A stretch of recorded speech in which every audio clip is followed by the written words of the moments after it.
Hello, everyone, and welcome back to Naked Without Shame. I am not your host, but I am here today. My name is Nick Delatorre, and I'm the president of Awaken Catholic. Today is part 2 of our series, Getting to Know Our New Hosts. Today we have with us Morgan Holliger.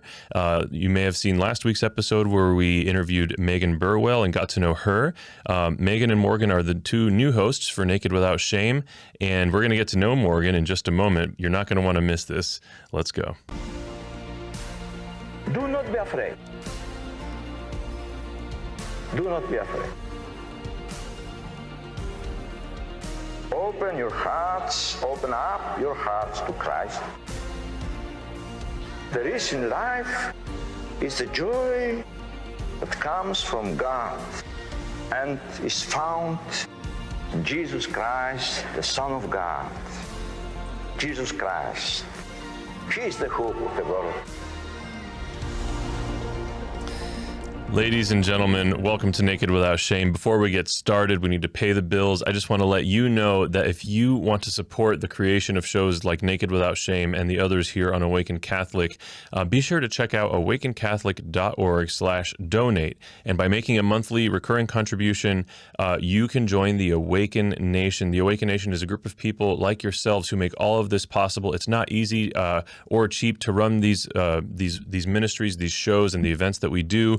And it's only possible because of the yes from people like you to join in the mission. So please consider joining the Awaken Nation by visiting awakencatholic.org/donate. Additionally, this show and all of our shows, as well as the community that follows Awaken Catholic, the Awaken Catholic family of people who want the truth and want it delivered in beauty and want to be able to share that truth in beauty through our videos and our content. Check out the app. You can see it you can get it by going to theawakenapp.io or by searching for Awaken Catholic in either the Apple App Store or the Google Play Store. It's a social media alternative. It's a hub for all of the Awaken Catholic content and so much more. Make sure to check out theawakenapp.io to get the Awaken Catholic app. And without further ado, I am so excited to welcome Morgan Holliger onto Naked Without Shame here at Awaken Catholic. Morgan, welcome to your show. So like Megan, you're studying at the John Paul II Institute. She's already finished her studies. And I'm really excited to get into more of that because your area of focus in your doctoral studies make me very excited. But we're going to hold off on that just a little bit. I want to get to know, where do you come from a spiritual standpoint? What does your faith journey look like? So I guess I could just start from the beginning of, I was raised, and I guess I would describe it as an agnostic family. So yeah, basically non-religious, but not closed to religious questions. Mm-hmm. So I guess whenever I had I don't know, I was inspired to look for something transcendent, explore religions or, I don't know, at the age of 8, I decided to become a vegetarian. So I was always as most 8-year-olds do. Yeah, I don't know. I was a weird child, but my parents really supported me in that, and sort of this pursuit of justice, and I don't know. I would just say something transcendent that was always very much welcomed in my family, and so I'm really thankful for that. But yeah, it wasn't until high school that I became open to Christianity, and specifically Catholicism. And I came into the church when I was 18, my senior year of high school. What drew you to the church? What opened your eyes and your heart to that, coming from an agnostic family? It's sort of a weird story. It was very much not an intellectual thing at that point. That came later for me. I was interested in religions like Buddhism or things that were not as sort of concrete, and you had to go to church or something, sort of just you and this spiritual encounter. So you were hungry for spirituality, but you were looking for it in ways that were less conventional or less regimented or something. Yeah, for lack of a better word, it was cooler. Yeah. So I was interested in exploring, different religions, but I guess I was kind of just not really that open to Christianity for whatever reason. Mm-hmm. No one had ever really presented it to me in a way that I thought was interesting or compelling. Mm-hmm. So I mean, I wasn't like hostile to it either. I just wasn't interested in it, I guess. And I was like, I did find myself more attracted to religions like Buddhism or something. That was kind of like, yeah, more like a spiritual experience is emphasized. I felt like very hungry for that. But then I guess I sort of, after a while, like felt, it wasn't like concrete enough for me, at least in my experience of it. I needed something more like, I don't know, that like placed demands on you, that had more like roots in like my tradition too, of like, just like a need for something more tangible and something outside of myself. Something bigger, bigger than something you. Bigger, I guess. Yeah, like the sense of like I really, I had this hunger really for God, and like this encounter with like something, like God that is outside of myself. And so that's why I became more interested in like faiths like Christianity. That's so interesting that you wanted something that placed more demands on you. And I think that that's true for a lot of people, without necessarily their realizing that that's what they're looking for. You know, we see like the rising numbers in Islam and how many converts they get from, the American society. And in particular, I have seen numbers that are pretty interesting from specifically like Anglo-Americans that become interested in Islam. And I've kind of made the argument for a while that it's because of the fact that their religion expects more from them than kind of the watered down Christian approach. And I think that people want to be taken to a higher plane of existence. People want to kind of level up. And a lot of the times that takes the form of, maybe it's a similar principle behind kind of the psychological things that are involved in why do people gain an interest in joining the military when it's not about wanting to like, fight and stuff and use guns, but like when people want like order in their lives and people want structure and they want something that calls something greater out of them. I think that's really, really interesting. So, so you were initially looking into things like Buddhism and stuff. So how did you make that progression from that to specifically Catholicism? I needed something tangible that I could grasp onto, and not just sort of like just me alone thinking spiritual things, I guess. And so that's why I started to become, like you were saying, more attracted to like traditional forms of religion. And I guess I'd say that Catholicism, the attraction to Catholicism started, I think that my earliest memories of it are like I would go on vacation with my friends and family to New York City a lot. And I think I was probably around like 16 or 17. And I remember like feeling just like sort of randomly drawn to go into these churches. Like we were like, going around like seeing all like the cool things and whatever. And I don't know, for some reason I was like, felt this draw to explore these beautiful old churches, and like they would usually end up being Catholic churches, I would learn. And I would say it was really just like the beauty of that, like just I don't know. Yeah. I also felt like very peaceful about it, being in the churches. I couldn't really have articulated at the time. I just remember feeling this draw. That's really beautiful. And that is one of the things that I love about our faith is it kind of addresses the entirety of the person, spirit and body, in a way that other religions really don't. It's kind of like they have a hard time when they go to address a certain part of who we are. It ends up kind of being at the detriment or at the loss of the emphasis on the other. And Catholicism is really about the entire integrated person. And I love that about our faith, which is part of, what the beauty is of specifically the theology of the body. I mean, that's literally like, think about the word theology, the study of God and the body. And like, it's such an interesting principle that we pretty uniquely carry, I think. Yeah, absolutely. So totally. At what point then, so you're 18, was that when you entered the church? Yeah, I was 17 when I entered RCIA. Okay, very cool. So then you become a Catholic as a newly minted adult. And so at what point then do you get exposed to theology of the body? Yeah. So I was set up with a sponsor. So I called St. Rose in Perrysburg, their RCIA program, and just said, I'm interested in becoming Catholic. Like, I have no idea what that really means, but I want to do this. And they set me up with a sponsor, a woman, Mary Alice. Oh, yeah. Yeah. So she's, as you know, an incredible woman. And I think she introduced me to theology of the body. I think it was actually after I came into the church. But yeah, by that time I really trusted her. Like I knew that she just really cared about me. In this way that like I had a lot of people in my life that cared about me, but, and that loved me, like my parents and friends, whatever. But like there's something really interesting. Like I knew that Mary Alice, or I could sense that Mary Alice, like her care for me was related to her love of Christ. And I think that was like what really struck me about her. And then all the people that she introduced me to, like Megan, was one of them. There was something really different about them that I was really attracted to. And so I would say I was open because of that, this difference that I sensed in them.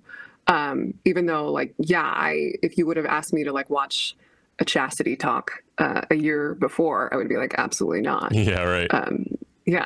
But I guess, at that point, like I was open enough to be like, okay, like I'll do this just to like make Mary Alice happy at that point, because she really, it was something really important to her. So we watched like a Christopher West series, video series called Freedom to Love. And I was pretty prejudiced going in, like, okay, this is going to be a chastity talk. Like, I'm not really interested. This is sort of weird. But it was like really striking to me. Just stuff that I had never heard before, really. Like, even like simple things like to love is to will the good of the other, which I think is actually Thomas Aquinas. Yeah, like love is not use, or love is not just like strong feelings. Like these are things that I just like, I don't know, I was not familiar with. I never really even thought about. But something about it was like, wow, this is like really, really interesting. But I still was like really grappled with it because like a lot of the things they propose, like say, I don't know, like contraception or something, like the Catholic teaching on contraception. I was like, people really believe this? Like I thought this was like a medieval thing. Like, but the way he explained it, I was like, wow, this is really compelling. But it took me a while, really like 3 years actually, to like finally kind of like come to terms with that and think through it and process it. And that's so interesting to me because I had literally the entirely opposite experience of the my kind of journey into the theology of the body at a Christopher West live presentation. First of all, everything he said that night, similar to what you're describing, like it's very interesting, very innovative ideas, innovative in the sense that like it's not innovative. It's more that it's contrary to the messaging in the culture in large part, and really ideas that just simply don't get addressed, like what love really is, and who people really are. But anyways, I came away from that night really intrigued by all of it. But there was one thing he said that night that totally changed the game for me, and it was actually the teaching on artificial contraception. And it wasn't like similar to you. I went into this, like a hot mess in terms of like I'm not interested in hearing about chastity and stuff. But when he said that, he also explained why the church teaches that, but then also that the church's teachings never change. And he explained the church's magisterium and apostolic succession and all this stuff. And that was a game changer for me. And as soon as he explained that, and the teaching authority and the fact that in 2,000 years, no teachings have ever changed, I was like that moment, I was completely sold out for Catholicism. I was like, I am all in. And literally that was the night that like, I just re-steered my entire life and I was Catholic. And so it's just funny to me to hear you mention that being like one of the things that was harder to, but we're coming at it from different places too. But that's pretty interesting. Yeah. For me too, the authority of the church, that was something I think after a while, like, it was like so foreign to me to like conceive that like I was not like the arbiter of truth, basically. Like that's what, you are formed like as an American, and like sort of the Protestant influence in America too. Like, that's just like reality for you. But then when I was sort of like, and I guess, when I decided to become Catholic, I thought like, okay, like I could just become like a cafeteria Catholic. Like, I don't have to believe all this stuff. But like exactly what you're saying, like when that was explained to me, like the authority of the church, like Christ established this church and like the church is his voice in history. Like that made a ton of sense. Like it made more sense than anything I had ever really encountered until that point. And that was, I think, actually, a lot of what like convinced me after a while. And And the interesting thing is too, as soon as you start to understand more of that, you kind of get into a deeper understanding that like the church doesn't just have a bunch of rules surrounding these ideas to be some like totalitarian dictatoring like wagging finger grandma, or grandpa, because it's the priests are dudes, but like it's more that in its deep and powerful ability to be a bedrock of truth, where it clings to things that we know for sure because they're from the words of Christ, or they're they've been interpreted and prayed about over centuries. Like the church stands by what is objectively true and good and beautiful for the good of us. Like it's not like I don't just impose rules on my kids just to be a jerk. I give my kids rules that protect them. And the church in its wisdom, the church is doing the same for us. And the contraception thing is a beautiful example of that, because as soon as contraception became legalized and became popularized, we saw a rise in divorces. We saw a rise in single mother households. We saw a rise in abortions. Like the church saw where that would take us, and the church was like, "Please don't do this to yourself." And here we are. Yeah. So, absolutely. Did you have any thoughts about that? And I think like for me, theology of the body was a lot of what like made all of what you were just saying intelligible. Of like, no, it's not just these arbitrary rules. Like that are sort of outdated now, but like it's rooted in like an understanding of the human person. Like that the human person is created for love, and the human person, like the body has meaning that's given by God, and we're created to give ourselves to the other, and like that therefore means that like that the way that that's expressed matters. It means something, has significance. Yeah, that's beautiful. It's all very it's all very logical and intelligible, but like sort of the theology of the body was like the key that helped me to understand all of that, really. Yeah, that's awesome. So that's why I'm so grateful for it. Yeah, it was just like absolutely huge for me. Amen. I agree. Yeah. So what would you say is your favorite part of or concept from theology of the body that like when you hear about it or when you're thinking about it again, you get excited? For me, at least at first, the idea that human love has this like transcendent ordering, like it's oriented to God, or it's a sign for us that points to God and allows us to experience Him in this very concrete way. For me, that was just like, it really struck me, and it was just like so beautiful. I thought, because I mean, you can sense that like when you love someone, like there's something like transcendent about that. There's something that's like, like in a sense, like religious about that almost. But like this finally gave words to that. That I intuited, the thing that I intuited for, That's beautiful. I agree totally. It's amazing how much of a spiritual experience it can be to love somebody. Right. Yeah, I love that. That's absolutely beautiful. I would say mine is probably the idea that God wants to marry us, and kind of everything that flows out of that truth is just some of the stuff I get the most excited about in faith. Yeah, absolutely. So you are at the JP2 Institute, the John Paul II Institute in Washington, D.C. Right now, and this is, I'm so excited about what you shared with me. You're studying, you're getting a doctorate in theology, but your specific area of study is the person, marriage, and family. Talk to me about how that became your emphasis and what it's like studying that.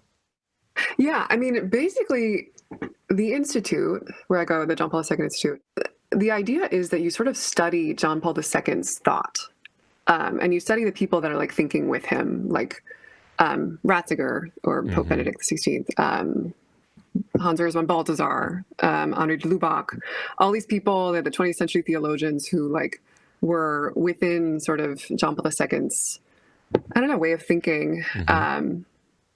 And helped to form him. And I mean, also we study the entire tradition of the church too. It's not just the 20th century, but that's sort of emphasized at the Institute.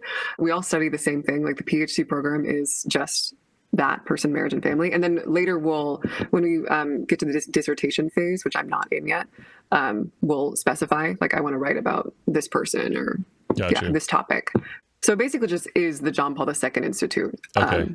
And our emphasis on like studying the thought of John Paul II and like sort of studying the Catholic tradition, but through the lens of John Paul II's thought, really. And what impact has studying there and everything that you've learned over the time there, what impact has that had on your spirituality? I had a really incredible foundation. Like I was saying, I was connected to this sort of Catholic group in Bowling Green, and there's like this big theology of the body emphasis.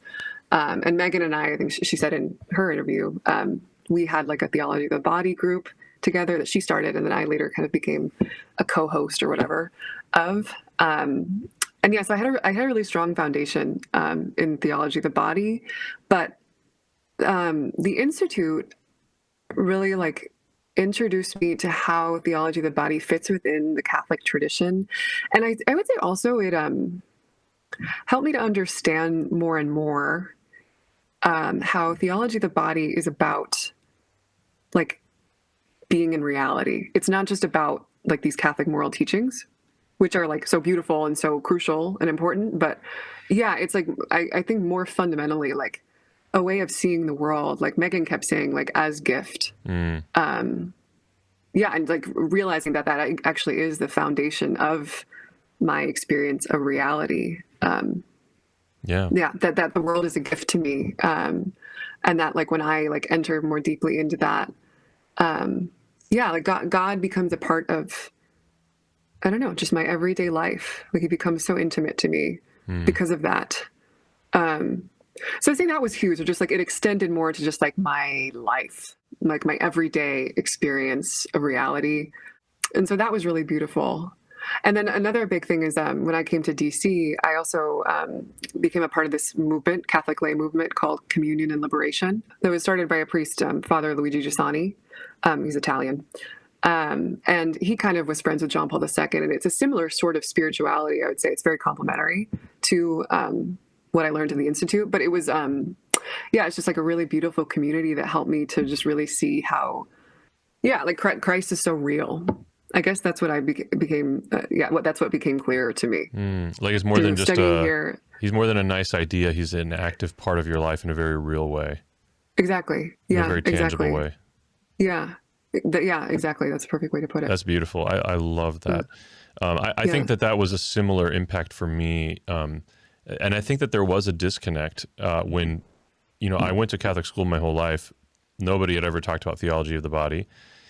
And there is kind of just this inherent disconnect when you're not being taught the faith in the context of the integrated person in the body and spirit.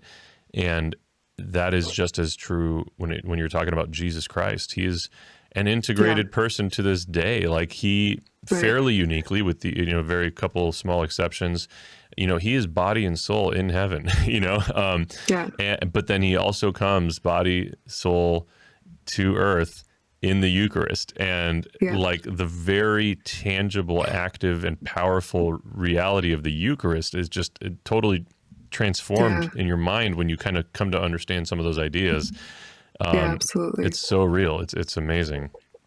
Thanks for sharing that. So you're coming in to host Naked Without Shame. I'm so excited to have you and Megan here in the studio soon. Yes, I'm very excited too. What about, when the initial invitation was extended to you to consider this, what was your thought process? What were you excited about? What makes you passionate about this type of thing? Yeah, I mean, I was very surprised. I did not anticipate that this would happen. But I mean, like, I don't know. It was really quick for me to become convinced that, it was an incredible opportunity. I mean, Megan and I like had that experience of co-hosting this theology of the body group. And for us, that was like, I don't know, just like a huge, it was just so beautiful. I don't know. Like we were able to, I mean, like, not like we're like some like learned, great people. I mean, especially at that point, we hadn't studied theology of the body formally at all. I mean, I started kind of hosting the group like a year after my like real conversion. So it wasn't like I had everything figured out.